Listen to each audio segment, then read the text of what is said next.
A'udhu billahi minash shaitanir rajim. Bismillahir rahmanir rahim. I begin in the name of Allah, most gracious, most merciful. I am queer Muslima.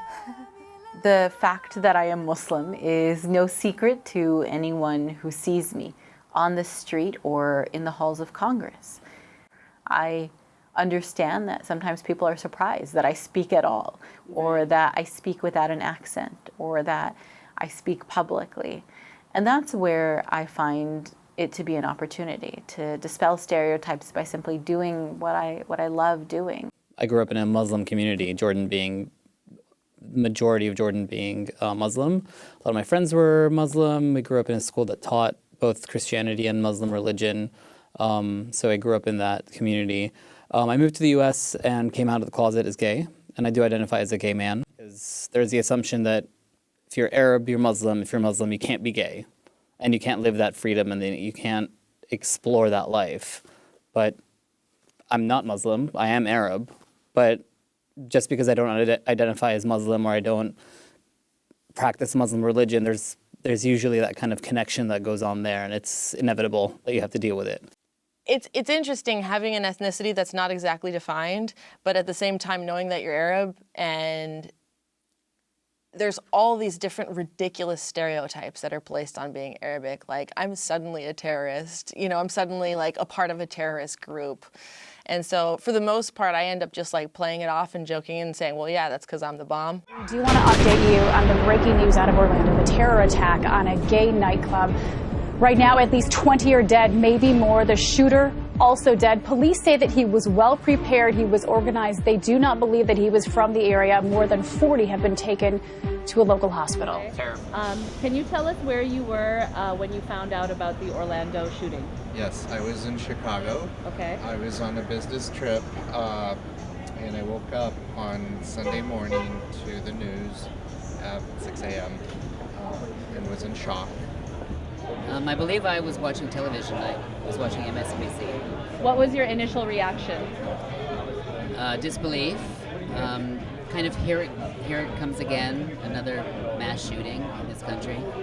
Okay, so funny thing, I was at LA Pride, and I was planning on staying because I was tired, but as soon as me and one of my friends got back to her place, I was like, you know what, I'm gonna go home. And I did, and when I woke up the next morning, I opened my laptop, and there was like, it had blown up because the whole Orlando shooting had gone down, and I was like, holy fuck. And it was one of the things that's just kind of like a punch to your gut, and it's also like a slap in the face. Here I am at a family reunion in my room going through my news feed. I don't know if it's just intuition or something, but I was expecting to hear a Muslim's name for some reason. I held my breath and my blood pressure just shot up, just praying. God, please okay, please don't be a Muslim name. Please don't be a Muslim name. Followed by the cry, maybe I have a great bias, but dreams can come true like that of Sheikh Zion. From tribes to the streets we roaming, desert dwelling Bedouins who saw the Alhamdulillah, hoping for the Imarat to see beyond the sky's limits. Aloha, snack bar gun people. Well, U.S. government had a great big success today. Woohoo! We spoke for freedom. The liberals won, and we brought in more Muslims into the country because we're an open border, safe country. And guess what? Aloha Snack Bar, Allah Akbar hit a Florida gay bar and killed 50 people.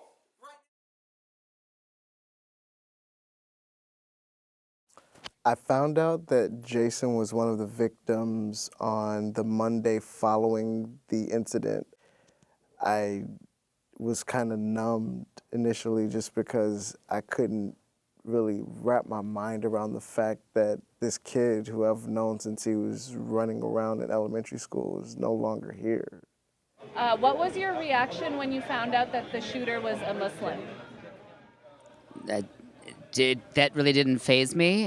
It was just like somebody else with a gun just killing people, and actually doing it in a gay bar, which of course I like to go to gay bars, so it was kind of scary.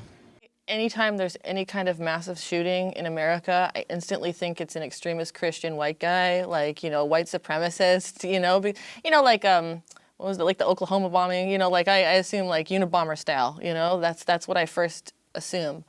But whenever I hear that it's an Arab, it's like, ugh, come on, man, what the hell? Well, I have tons of friends who are followers of Islam, and it doesn't change my view at all. I mean, there's always bad apples in the bunch, you know what I mean? There are always people who take their spiritual or religious beliefs and act out. Hell, slavery was justified by the Bible, so.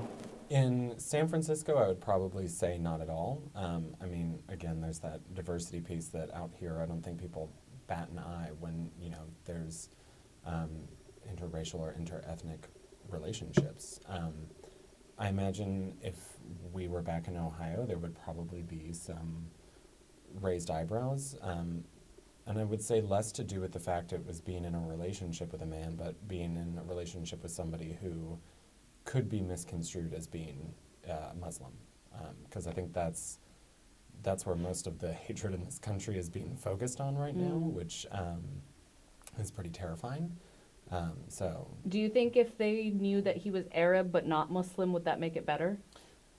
I feel like it would probably take months to explain what that means, because people, America's really good at just thinking Arab means Muslim. Right. So I think it would take quite a few conversations.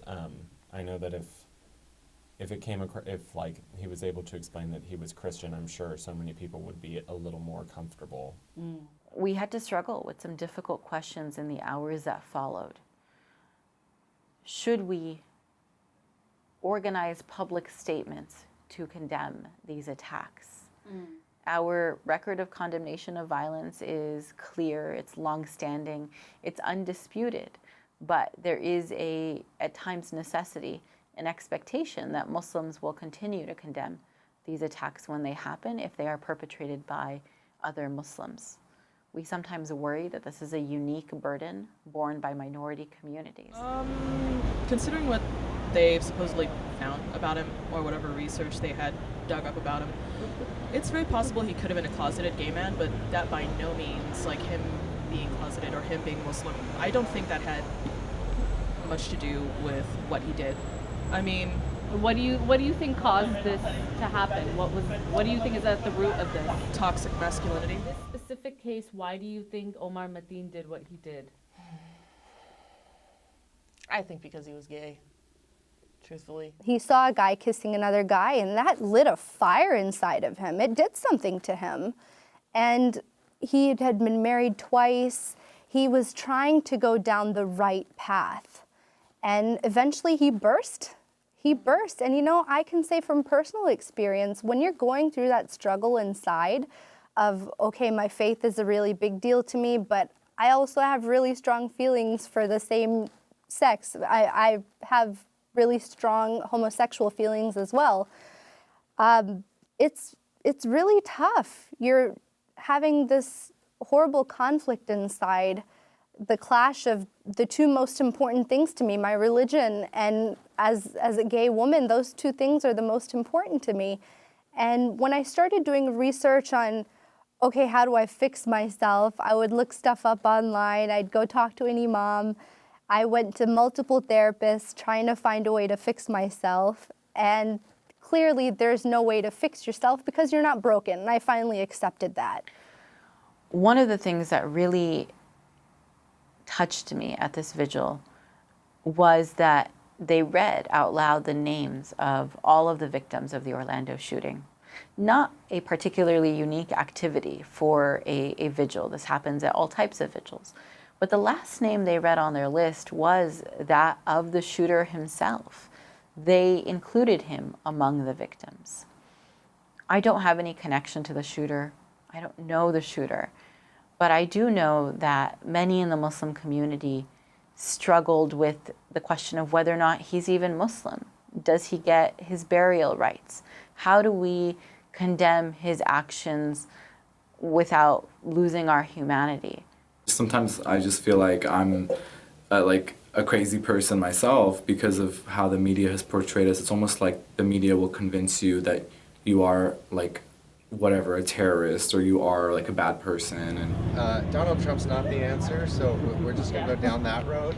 But I would say that that's the fear-mongering that creates this kind of situation. I think it's the understanding that makes it better. What we should do every day is just include each other and speak to one another, talk to one another, and just get together. It's easy. It's easy if you actually just do it. I started to find peace within my own heart and between my Rabb, my Lord, my Creator.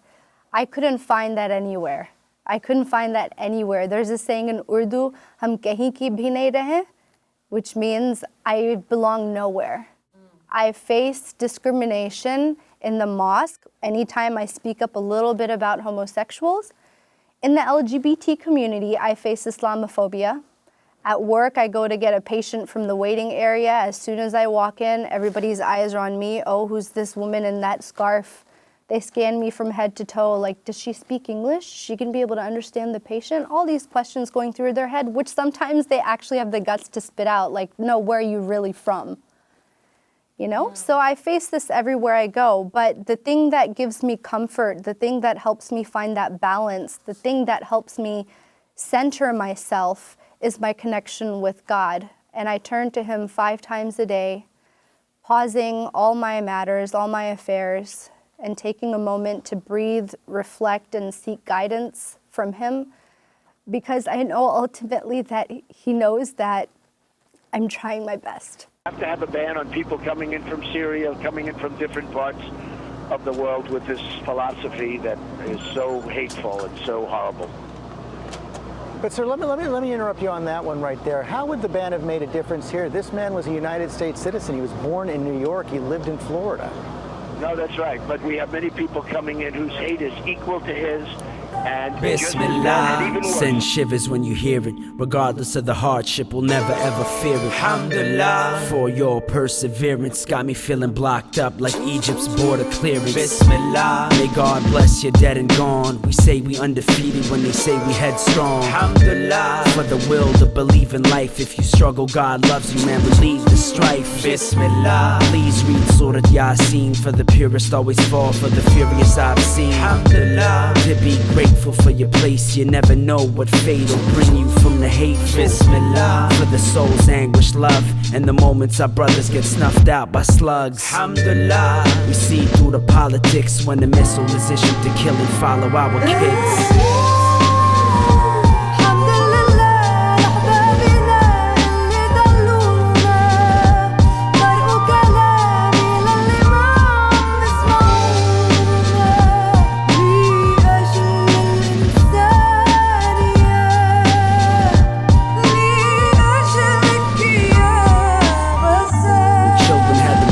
Dreams, waking up in cold sweats out Philistine. Alhamdulillah, you could really tell you see. Turn the news on, heard they sent shells to scenes. Bismillah, and 2 hours later in Gaza, the floor started pounding and they felt the hezza. Alhamdulillah, and Hess said the policies lied when the house was blown to pieces and an olive tree cried. Bismillah, the jidab that moved too fast out the mouth of Hamas and Mahmoud Abbas. Alhamdulillah, we need leaders instead of fickle beasts, and wicked streets cripple beings triple through the Middle East. God, while we on the subject, please cut the strings off our political puppets. Alhamdulillah, the ruh b'dam when soldiers creep. Your men thinking that our souls are cheap. Speak.